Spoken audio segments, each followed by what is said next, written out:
Welcome back, everyone, to the main session, including our live stream participants. Our on-site participants, we trust you had a chance to delve into your specific areas of interests and specializations during the parallel sessions. To everyone on the live stream, we had our 2 plenary sessions in the morning, and now we are ready to continue with our 3rd and final plenary session for this afternoon. It is my pleasure to call on stage the moderator for this session. He is currently the Dean of the School of Education of the University San Carlos and the Project Director of the Capacity Building Program in Science and Mathematics Education. Ladies and gentlemen, Dr. Roland V. Oviedo.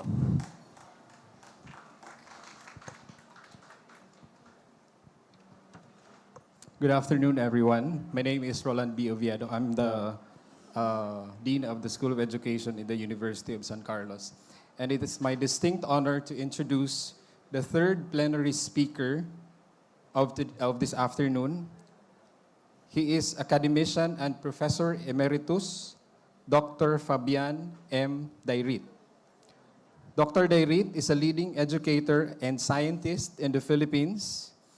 His leadership significantly contributed to the establishment of RA 10657, or the Chemistry Profession Act, which greatly advanced the professional standards and recognition of chemists and chemical technicians in the country after a sustained 15-year effort.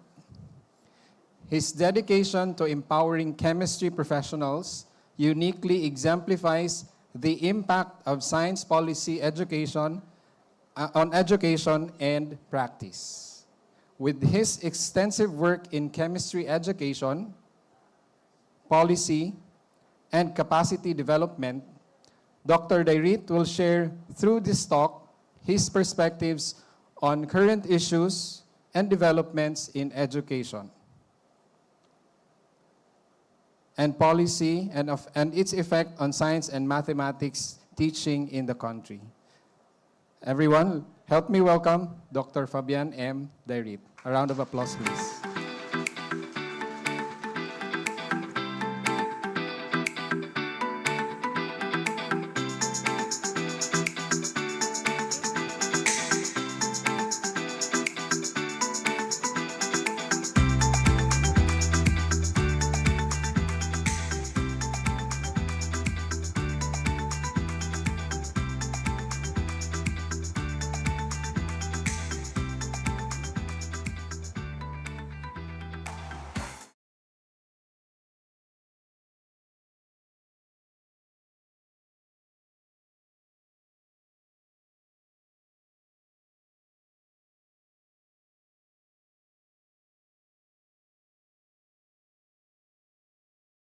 Thank you for the introduction. Actually, maybe I should correct it. I'm not really I wouldn't call myself a science educator. Kasi nakikinig ako sa presentations, hindi naman ako expert sa mga ganon. I've been teaching, but I'm not a science educator. I'm a chemist. But of course, that's not the topic of my presentation. I just really want to share my experiences. What you have is this is the consortium of mga science education.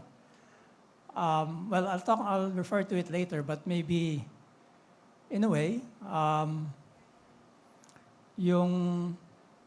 because I was chair of the ASTHRDP, that's the Advanced Accelerated Science and Technology Research and Development Program. We're on our 13th conference. And it was, well, after I proposed it 13 years ago, as a way to build community. Well, it's also to give the students a chance to practice their skills in preparing papers from their research. But the other part of it is really to build community, which I'll refer to later. And then, sumunod yung ERDT. That's the engineering, ERDT, I forgot what it means now. engineering research and development for development and technology. Yeah, and then we have the so it's nice to know that the different groups are promoting this conferences. So maybe with that disclaimer, maybe I'll just present my slides. So if you can see the next slide, please. Okay. Hi. Well, this is not it's a sword in the sea, no? But there's actually a counterpart, a Muslim, I think a good garden in a bad soil, something like that. So, but it's something which I think it's a story that I want to share with you and I use this because it's something you probably won't forget. So it's a sower in the seed, lessons for STEM education. So I'm using this as a storyline so that hopefully it will connect with what science education is all about.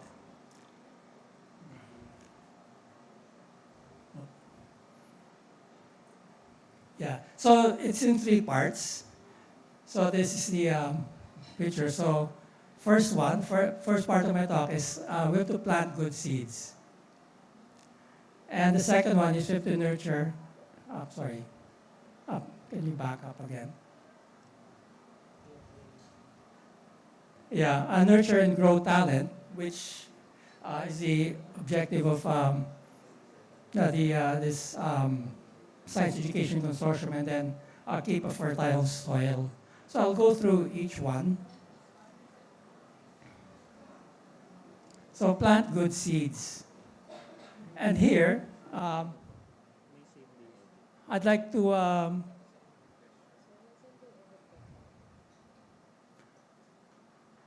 sige, just click na lang. This doesn't work too well. Can you just click? So lessons from Nobel laureates.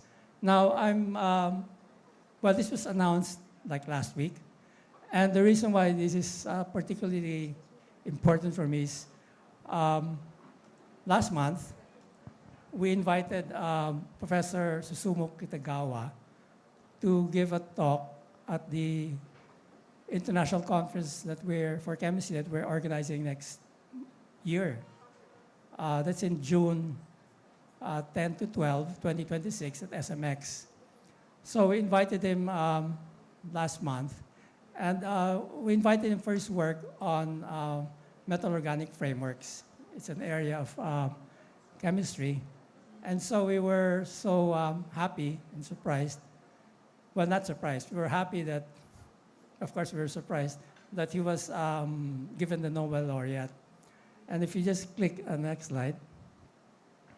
So I took this, this is directly from the Asahi Shimbun. And the reason why I'd like to feature this is he actually talks about many things. Many things are, so I'm quoting maybe 90%, 80% of the article, because it really highlights what he mentions here, things that science education is all about and how you develop talent. It's not so much for the Philippines, because you give this a politician, you want to raise money, you say, we need Nobel laureates from the Philippines. But the point here is that those who really win a Nobel Prize didn't start out with the intention of winning a Nobel Prize. And it's going to be self-evident when you read through the article. So what's interesting here, so the headline says, Kitagawa, who found a use for the useless, wins a Nobel Prize. So accidental discovery. Kitagawa's award-winning MOFs, is metal organic frameworks, are materials filled with countless tiny orderly pores. These structures can absorb a wide variety of gases, making them useful in both industrial and environmental applications. Now, when you talk about absorbing gases, you usually think of zeolites. So these are, they're actually used in mga, chemical industry. They used to actually capture gases. But this is a particularly different invention. So it says, just to continue, his breakthrough came around 1990. So 1990, so that's 35 years ago. At that time, Kitagawa was at Kindai University, much smaller university, trying to determine the three-dimensional structure of chemical compounds made from metals and organic materials. Now, I'm a bit familiar with this because my PhD was in organometallic chemistry. For that, I was using for catalysis. But the challenge there was to make bonds between metals and organic compounds, metal and carbon. It's requires special combination. I obviously didn't do this work. I was doing catalysis, but he was trying to put together these metal organic frameworks where you have metals and organic components. So one day, growing impatient, Kitagawa asked the student to sketch the compound structure on paper in mid-calculation. Actually, what I skipped was a paragraph because at that time, he wanted to know what it was, and he had to borrow the facilities at Kyoto University to get the structure. But then, he was still at that time a lowly assistant professor maybe. So he had to wait in line to use the supercomputer. So he just asked the student, can you draw what that structure would be? So, and then the student said, Professor, there are pores in it. So the drawing revealed a honeycomb-like pattern. Then he says, I thought it was incredibly interesting. My intuition told me the pores, not the main structure, might be useful. I didn't know how right away, though. So next slide. See if I can back up. So afterward, Kitagawa and his team successfully synthesized materials with these microscopic pores. At first, the framework was unstable and collapsed easily, but through repeated experiments, they eventually created a stable structure capable of storing methane gas. Now, I think what I'd like to maybe emphasize here is that when you're doing research, especially with things unknown, it's hard to predict, of course, in advance what's going to happen. Now, I'm afraid, I have projects with the UST. Ang problema is, when they propose, they want you to guarantee that there are going to be results. Now, if you know what the results are, then it's not research, which is a problem. I think yung panel, they're afraid of the auditors. Parang, kung sinabi mo sa proposal yung gagawin mo, dapat ito yung magiging resulta mo. So anyway, so that's, I think, the difference here. Here, it is research. You can't predict what's going to happen, but you have a good idea. Well, you have an idea of what's going to happen. So I think that's a comment I'd like to insert there. So just to continue from the article, because the reason I'm doing is there are actually lessons to learn if you read this article, and I'll come to that later.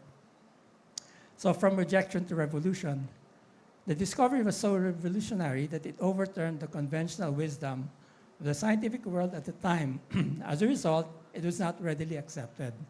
So there, new ideas are sometimes often not accepted. When Kitagawa presented his findings at a conference in the United States in 1999, he was met with a barrage of criticism from international researchers who told him that's wrong. The substance Kitagawa found was an organic compound with organic matter attached to a metal, inorganic substance. At that time, the prevailing belief was that such organic compounds were too unstable for practical use. But Kitagawa did not yield to the criticism and continued his research. He expanded his applications to separation, in which specific gas is extracted from a mixture, and conversion, where one gas is transformed into another inside the pores. Anyway, but since many of you are going to be mentors in the future, maybe this is something you can think about, that if if you're doing a new idea, sometimes it doesn't fit the model that's currently in place. Sige, next slide. So philosophy rooted in emptiness. In books famed by this is the also Nobel laureate, Hideki Yukawa. Kitagawa was captivated by the Lao Tzu philosophical concept of the usefulness of the useless. The idea that appear to have no purpose are in fact useful. Ngayon, if you give a proposal about this, it's never going to be approved. That's why for proposals like this, you use students. But because for students, the objective is they have to graduate with a master's or a PhD. Actually, their proposal doesn't have to work as long as it's something that you learn something from. But anyway, if you propose this for a project, it will never get approved. For example, a saying from the legendary Chinese philosopher Lao Tzu goes, "We need clay to make pottery. The inside of the pottery may seem like useless empty space, but the empty space that makes the pottery is useful." Chemistry typically focuses on matter, that is, things packed with atoms and molecules, but Kitagawa focused on the pores, which are empty spaces. That idea that even nothingness has meaning had a huge impact on me, he explained. A pore seems useless, but if you put atoms or molecules in it, store them or transform them, it becomes useful. Just a shift in perspective can change everything. Yeah, next slide. So the coming age of gases. So Kitagawa envisions a world where the new materials he developed could eliminate conflicts over energy resources because he thinks it can be used for them. The metal organic frameworks with their customizable pores can absorb not just solids and liquids, but even tiny gas molecules. They could one day capture carbon dioxide or extract energy from the air. According to Kitagawa, more than 40 startups have been launched worldwide to solve environmental and energy challenges. So from an idea, then you have this, and of course a Nobel Prize. Of course, there were 3 of them. While there are still hurdles to practical applications, he said he's optimistic, stating science is advancing at a tremendous speed with things such as AI. So I believe it can be achieved within this century. Okay, next slide. So this is the end of the article. Vision, grit, and gratitude. Kitagawa said his past struggles were countless. So you don't report your failures. You just report your successes. But sometimes you learn more from your often you learn more from your failures than your successes. But you don't normally publish your failures. But he never lost heart, driven by the belief that the scientist needs a vision and an attitude of taking challenges with curiosity, and he diligently continued his research. There are many times when things don't go well. In chemistry, teamwork is crucial, he added, expressing gratitude to the members of his lab. Asked by a reporter for a message for the next generation, Kitagawa quoted the famous 19th century French microbiologist Pasteur, "Chance favors the prepared mind." Of course, in the PhD program, you prepare the mind. Hopefully, there will be discoveries if the mind is better prepared. Kitagawa said, "Good teachers, good friends, and good relationships.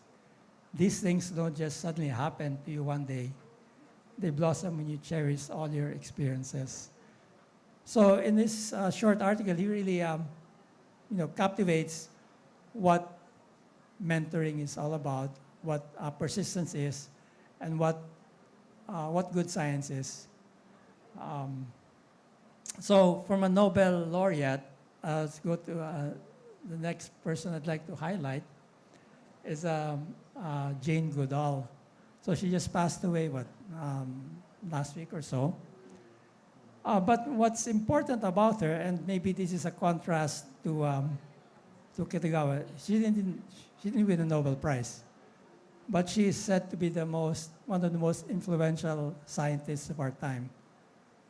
So I think that's significant because we chase after prizes, but influence is not always equal to the prizes that you get. So I just put down some notes here. So pursue your love for nature and make an impact on culture through science. I think that was the theme of her life. She worked with Leakey, was a famous well, he did a lot of paleontological diggings. So he was sort of her first mentor. And she was a woman, and I think one of the stories then was that you're supposed to have a distance between yourself and animals. So they just numbered the animals, but then she insisted you give them names. So she had a personal relationship with the chimpanzees. And she loved nature, and then she made an impact on culture through science. So can you back up?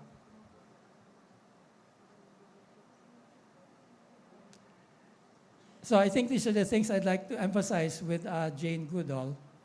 Her love for nature, her impact on culture, and her use of science. She has many awards, recognition, but I just highlight these three, which I think are, for me, the most important. Also because while I was listening to some of the presentations, some of them are like something which would echo with what Jane Goodall would have appreciated. So in 2019, Time Magazine named Goodall as one of the 100 most influential people in the world. So she didn't really, in terms of publications, she didn't publish that much. She didn't have many big, discoveries, Nobel-type discoveries. But she was one of the most influential people now in the world.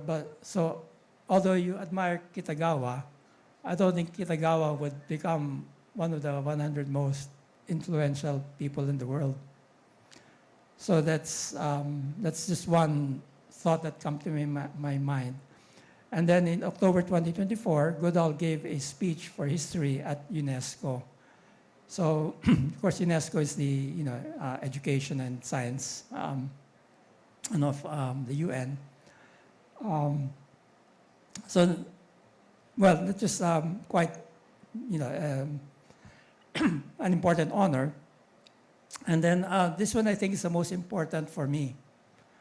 On March 3, 2022, in celebration of Women's History Month and International Women's Day, the Lego Group issued a Jane Goodall tribute depicting Goodall minifigure and 3 chimpanzees on an African forest scene. Now, that's what I mean by science getting into culture, because then children will be playing with this, and that's how you influence culture. You don't really have to teach it, but it's part of that's the message, that nature and chimpanzees have to be treasured and taken care of. So this is the first part of my this talk, that when you plant good seed, of course you plant a scientist, you want to plant good seed. Nobel laureates, of course, one of them, but a person like Jane Goodall, her contribution is also another. Kitagawa advanced science by having an important idea and pursued it. He worked on it for 35 years. So you don't predict that you're going to get a Nobel Prize. You just work on something that you think is right and is important, and that's it. And then that science, the impact of science, of course, is on the scientific findings, but more important, it's its impact on culture. And I think maybe in that sense, science education is more influential than doing chemistry. Chemistry, you get your discoveries, whatever, analyze, pollution and stuff. But influencing culture, I think, is more, closer to what STEM can do. So maybe that's something that our science teachers can keep in mind. Okay, so now for the second part. It's nurture, growth, and talent. Again, next slide. Well, here I'd like to talk about the importance of mentorship. There are two words, can you back up lang? There are two words that are quite closely related. A mentor and an advisor. What do you think is the difference? Actually, we use them interchangeably, no? But the etymology of the words are a bit different if you look them up. If you ask for advice, you're asking for counsel. Di ba? Parang, can you advise me on what to do? Ganon, ganon. So it's more of, giving advice. But a mentor gives more than advice. A mentor teaches, advises, and also guides. So a mentor has in its maybe whole meaning, has a bigger influence on the student than just giving advice. So you can give advice on, you're doing an experiment. What do you advise I do with the experiment? Do I, add an acid or whatever, heat it? You can get advice on experiments, but mentoring is more complete. And since many of your, you have your PhDs, you're gonna eventually have students. I think your role is really as a mentor, not just as an advisor. So mentorship is central to STEM education and training. And unfortunately, we don't have enough good mentors. Well, I guess the usual kasi is, if you get a student, parang you're an advisor, your job is to get the student to graduate. Yun ang trabaho mo get them to graduate. But then if you want to really, be more complete in that, you should be more of a mentor. Mentoring includes advising. So mentors are role models. Mentors facilitate professional development by transfer of knowledge. So you have the aspect of professional development, but also personal development. Personal development means learning how to accept failures and success. If you do experiments, actually, if 2 out of 10 experiments work, you're actually doing well. When I did my PhD, mga 2.5 years, for 2 years I didn't have any results, and I got my results in 6 months. And in 6 months, with that I was able to graduate. And it's actually that way with experimental work. In fact, if you're doing a project, and I usually tell my students, almost 80% of the time is method development. And then you get results with the last 20%.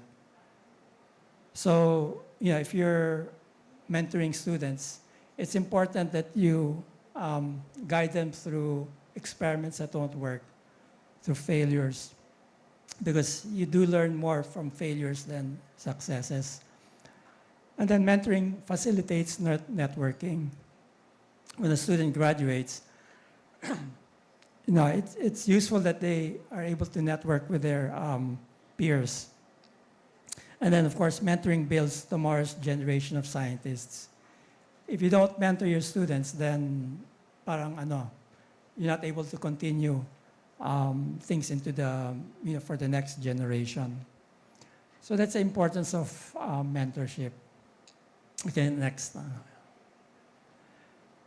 Third, well, this is the third part. This is keeping a fertile soil. Sige. Well, importance of community. Um, yeah, I think when I,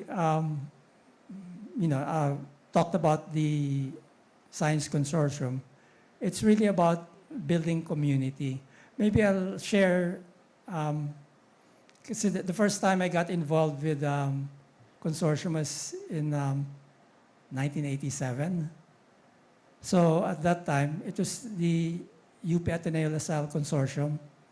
That was math, physics, and chemistry. And at that time, it was just UP Diliman, Ateneo, and De La Salle. The reason why it was like that was because NEDA didn't really believe in science.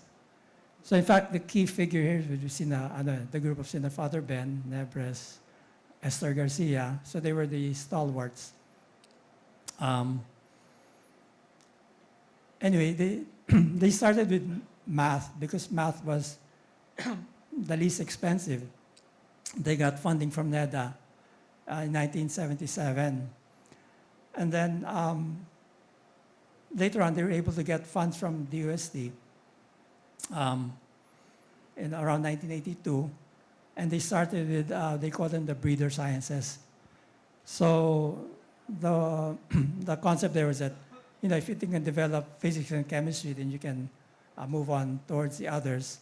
At that time, most of biology, they were doing mga medicine, mga pre-med students. So, and that's why they started with those three disciplines. Anyway, it functioned, the UP Ateneo LaSalle Consortium functioned until 1992. That is when the World Bank program came in. We did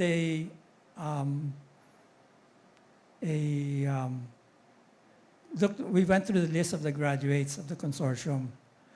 There were about 100 graduates. First of all, what was very, of course, it was much smaller then. They were taken in by batches, but they were very closely mentored. And then the sandwich programs. We were supported by British Council, JSPS, Fulbright, also Australia.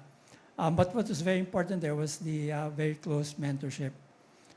And you could all see it when they graduated, there were about 100 graduates. About 90% of them stayed in the Philippines.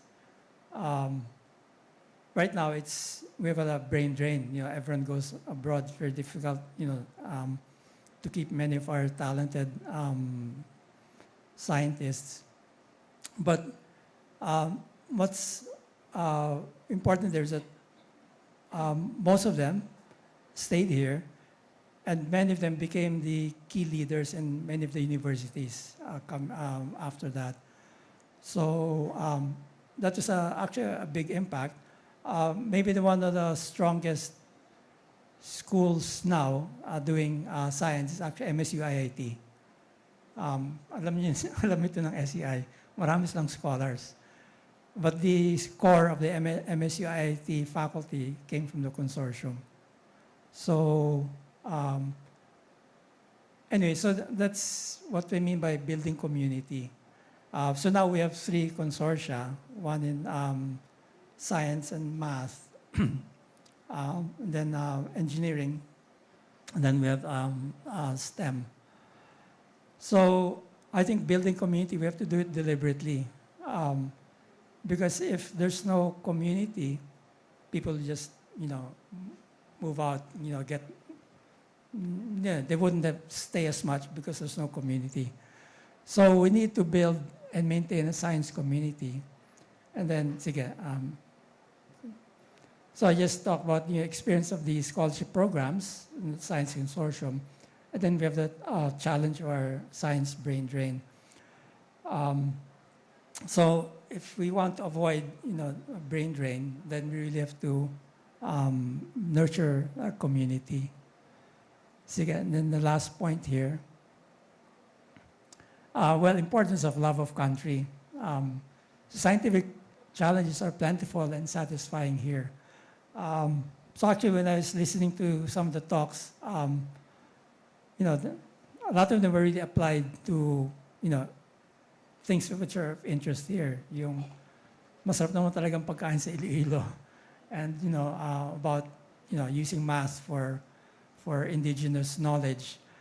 For my personal, and maybe this is my personal sharing, I did my PhD in organometallic chemistry. I did a postdoc also on organometallic chemistry.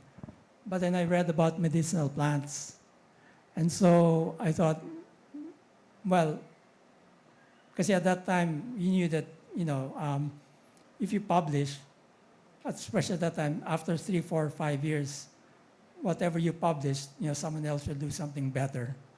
So I thought maybe and I found medicinal plants interesting. So I actually came back and did medicinal plants. And, I did the first study on Lagundi. And then, there were problems in the environment. So I did environmental science. And then now I'm doing a lot on coconut oil. So those are things I just learned. But then you can learn that if you have a good basic knowledge. So I think one of the things that we have to emphasize is that basic knowledge in science and math is important. There's a tendency that, go to applied areas right away. So that, for example, there are straight PhD programs. Now, personally, if someone were from ITDI, and what it's really going to do is really just work in the lab and do research, a straight PhD program is fine. But if you want to train someone to, teach in a university, they should do the coursework, and then learn the basics of, math, biology, chemistry, physics, because that will give them a better foundation. So if I just knew just one part of chemistry, I wouldn't be able to do all of this. So now I'm actually doing a lot of on coconut oil. That's because I know the chemistry. And we find out that those who are anti-coconut actually don't know the chemistry. And that's actually one of our biggest agricultural products, our #1 agricultural export. So it's sad that we don't do more work on it. And then, of course, we have the challenges of science and technology in the Philippines. Maybe that's just my last point. This is maybe more political. We're wasting a lot of money on ghost projects. Isang ghost project lang, ang dami na nagawa natin. So I think the science community should, kasi I don't know what % of the Philippine budget is spent on science. 3 ghost project lang, buhay na tayo.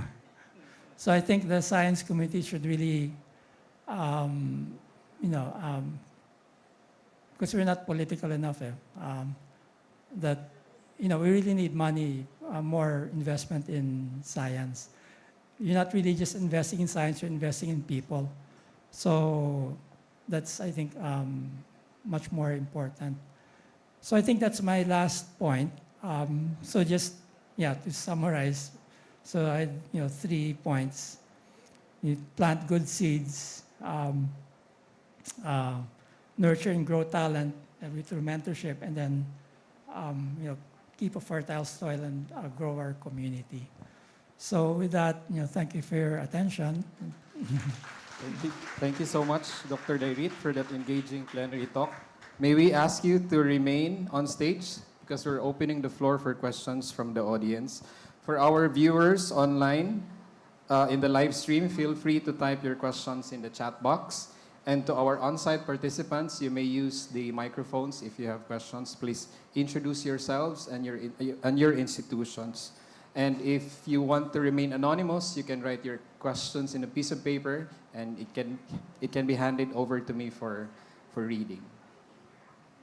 So upon listening to your talk, I was transported back to the time when I attended the National Academy of Science and Technology last week in Alabang, and there were a lot of talks about mentoring and advising and all that, and cultivating the talent of the scientists was one of the most important topic that was discussed during that time.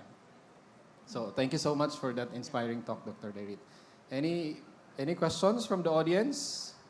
So we can ask Dr. Derit to share his knowledge further in cultivating science and technology, especially STEM education in the Philippines.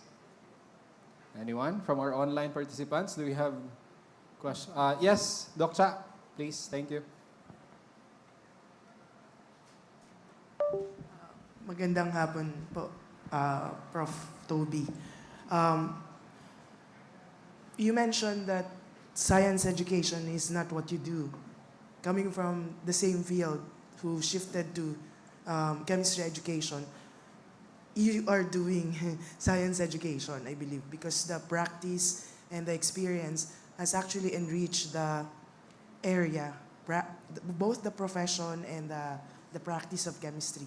So ang question ko, sir, ay if in all of those years that you are teaching, na-envision niyo po ba, or did you envision how chemistry, the teaching of chemistry could actually impact the development of the country? Ganun po ba? Inisip ko kasi, ganun ba ako dati? Inisip ko ba na yung pagtuturo ko ng chem makaka-apekto sa development ng Pilipinas? Yeah. Well, I guess my two examples yung sa medicinal plants. I think, kasi I did the chemistry of Lagundi. And when you're pushing medicinal plants, ang tatanungin ng doktor, ano ba yung active compound yan?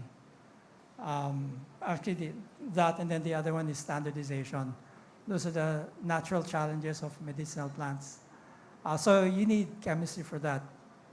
And then, itong sa coconut, actually, I got into coconut because it started in, actually, wala ko alam sa coconut.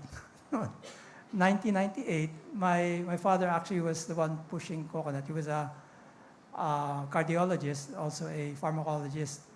So, tsaka nagturo siya, marami siyang tinuruan nun sa UP Manila. So, well, ang ano lang doon, lahat ng mga senior na sikat ng mga doktor, naging estudyante niya. So, whatever he said, parang yung parang sinusundan. Anyway, he was the first one to do the clinical study using coconut oil against HIV, AIDS. It was a small study. There were about 17 patients sa San Lazaro Hospital. And he had this theory that coconut oil, and at that time, wala pang VCO. They were using Minola, or was it Baguio, for the AIDS patients, and then they're monitoring their antibodies, yung CD5 at CD8. So anyway, he told me, can you analyze this for me? Yung fatty acid profile ng coconut oil. So that was the first time I did anything on coconuts. So I analyzed it. And then later on, I started reading, what's this about coconut oil. And then I realized, kasi the American Heart Association is really anti-coconut. And then I realized, these guys don't know their chemistry. So I studied it, and then, ayun. Anyway, I've been taking VCO since 2002. So I've been taking it, mag-VCO kayo. Yeah, if that's the only thing you remember from this talk, I hope it's that. I've been taking it for 23 years. And wala pa akong heart disease.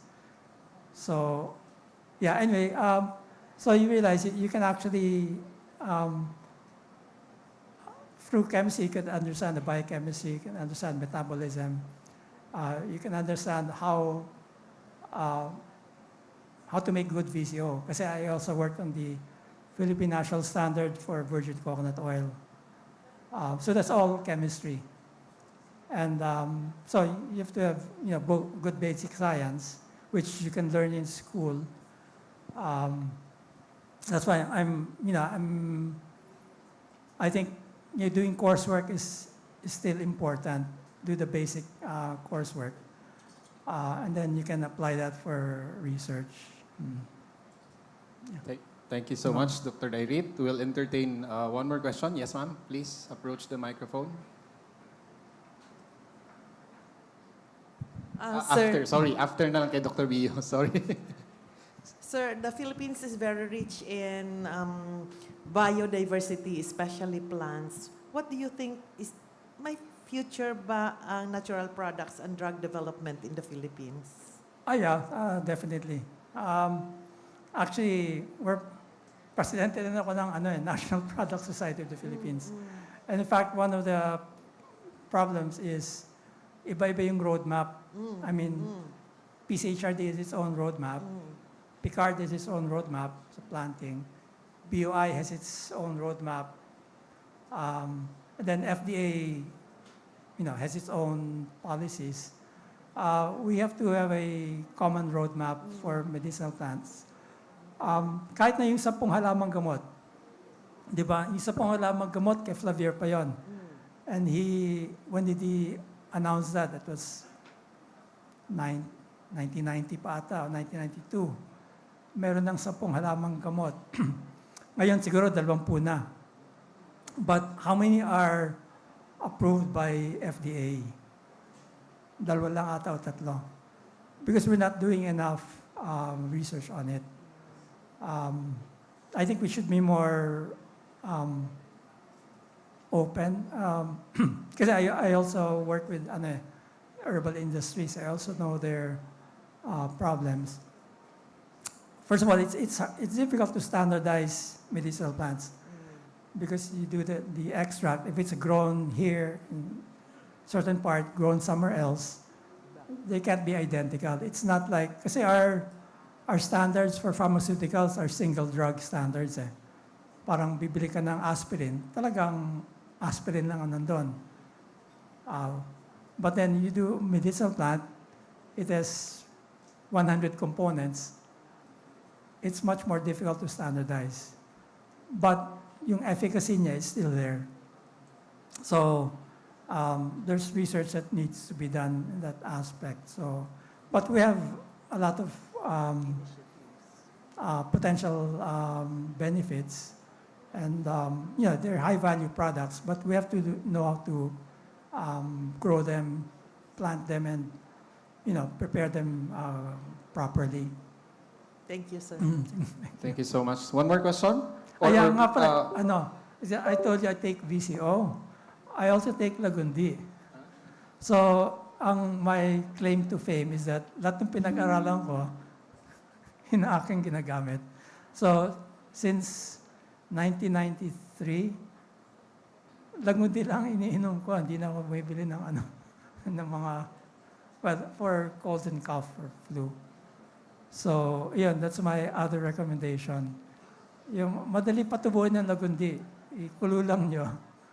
So, that's guaranteed yun. Tsaka, no one's been poisoned by Lagundi. So, it's really maganap kayo ng record, is anyone overdosed on Lagundi? Wala. So, yun. Yan dalawang endorsement ko. Thank you, Dr. Dairit. Perhaps, yes, ma'am, you had a question? Please approach the microphone. Thank you.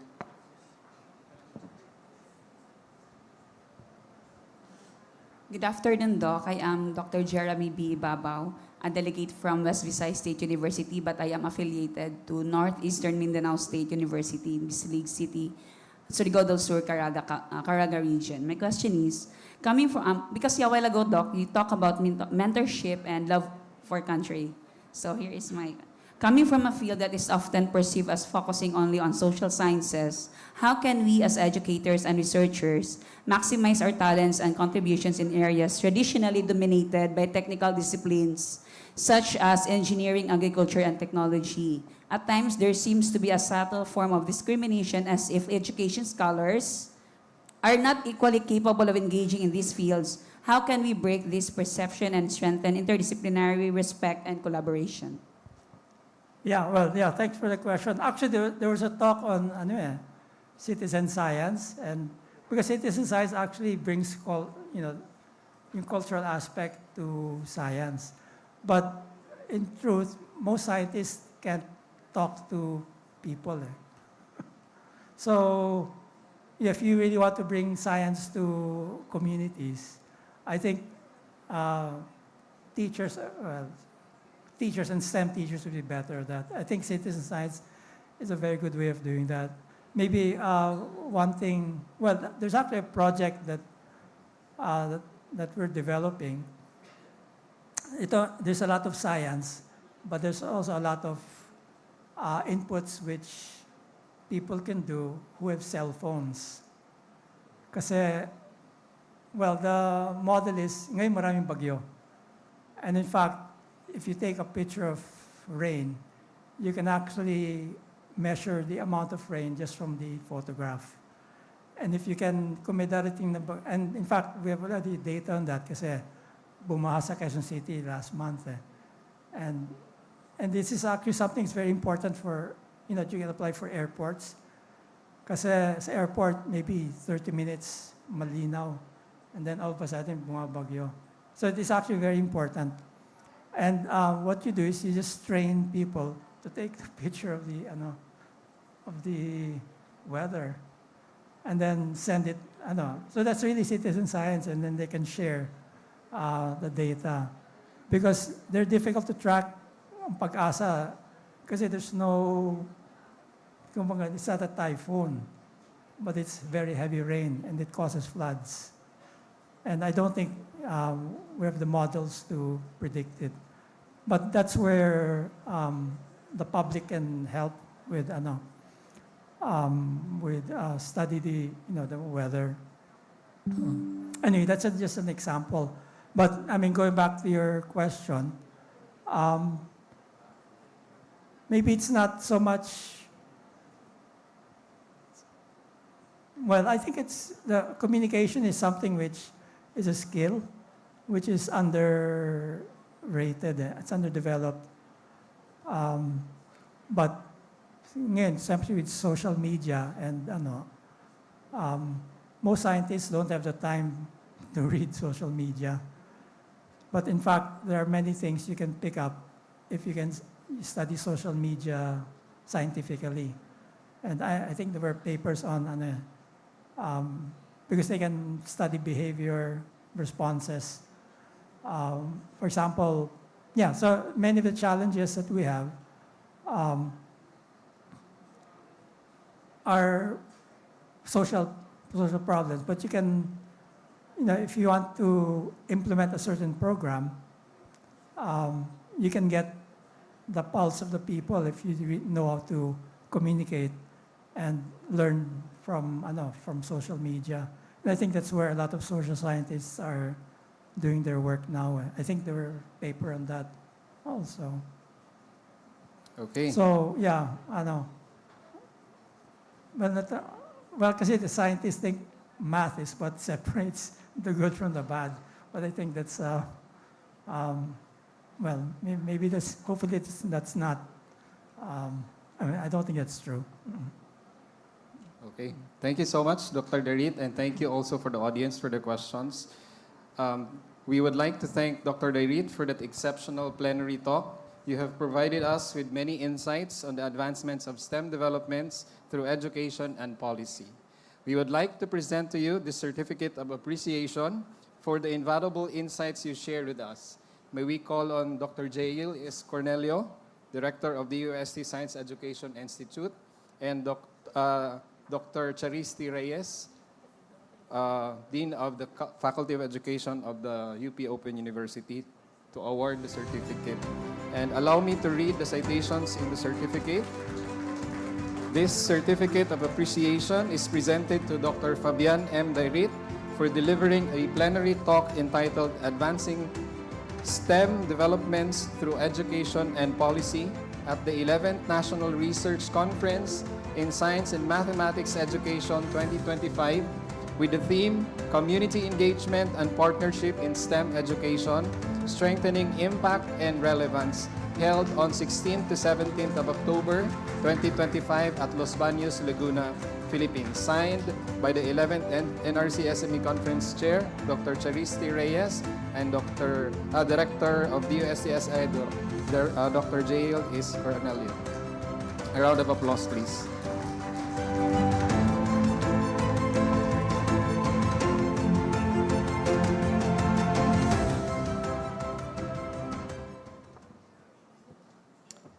And a heartfelt thank you to everyone, both to our on-site participants and also those in the live stream who participated in the Q&A. Your thoughtful questions sparked valuable dialogue and help us explore these important topics in greater depth. We truly appreciate your contributions. That concludes our third and last plenary session for today's conference. Thank you so much and good afternoon, everyone.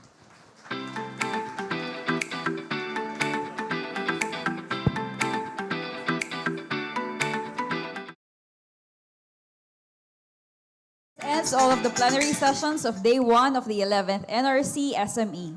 Once again, thank you to all of our speakers and moderators for our productive and insightful plenary sessions.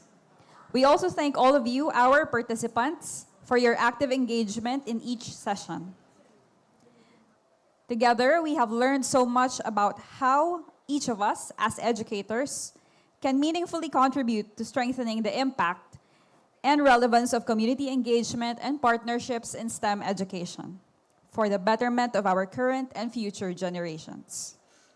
We would also like to thank the organizers of this event, the Department of Science and Technology Science Education Institute, the National Consortium in Graduate Science and Mathematics Education, as well as our partner universities, the Ateneo de Manila University, University of the Philippines Diliman College of Education, and University of the Philippines Open University.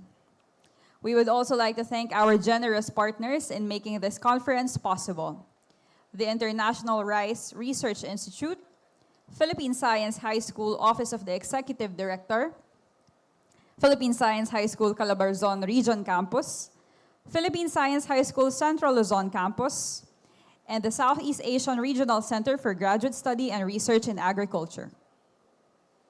At this point, we say our creed, para sa at kasama ang agham na ramdam at nakakaramdam.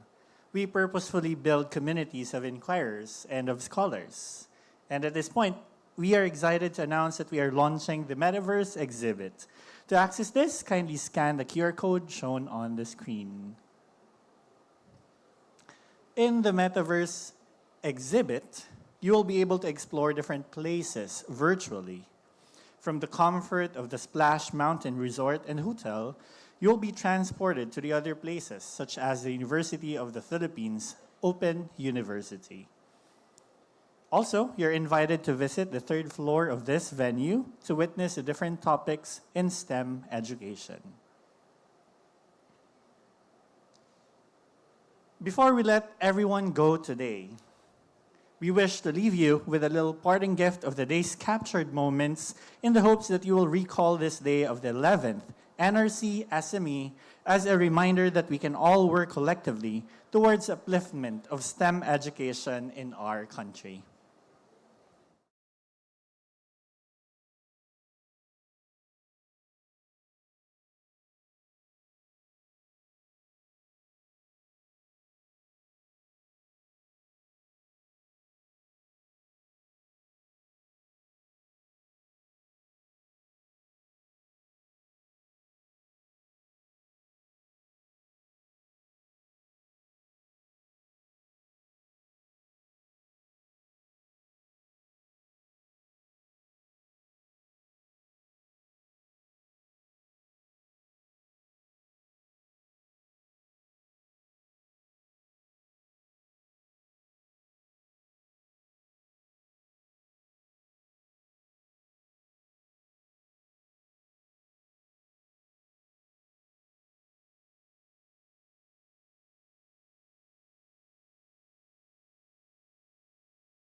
Wow, what a productive day it has truly been. Today has truly been full of so many rich learnings, insights, ideas that we can all use in pushing towards a better future for STEM education in our country. Thank you very much, everyone, to our participants, both here at the venue and online via our live stream, for being here at day one of our conference. Once again, this has been Kimberly Florendo And John Leonard Bordeos for day one of the 11th National Research Conference in Science and Mathematics Education. See you all tomorrow at day 2.